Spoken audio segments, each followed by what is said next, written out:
Man. As a man, I love sports. And these days, a lot of men are concerned about the integrity of women's sports. As a man, I think anyone who wants to participate in women's sports should be able to. Because as a man, I don't give a damn about women's sports. And my willingness to admit that is what real integrity looks like. Before the narrative shifted, everyone knew the only real sports were men's sports. Everything else is what you watch during the off-season.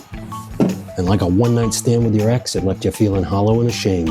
Same feeling you can get when you like and subscribe to my videos. Now, women's sports are lower in popularity, attendance, ticket prices, revenue, wages, and celebrity, unless you're a hot young white woman.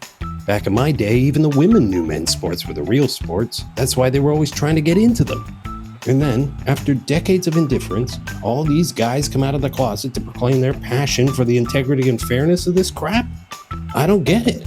What on earth happened that made these guys suddenly care so much? I mean, even women's sports advocates are spending more money to keep people out of women's sports than they are to keep them in. Cripes, the only reason they invented women's sports was so that unmarried men and women wouldn't be grinding up against each other in public. And then they invented Twister. So what's the point of women's sports? Now, I'm not the one arguing that any man could beat any woman at any sport. I've been beaten by women, viciously, savagely. One of them took my wallet.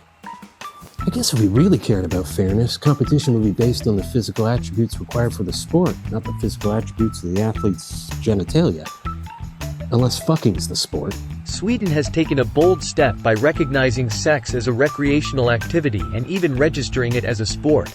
You know, they divide boxers up by weight classification. They already test for things like testosterone.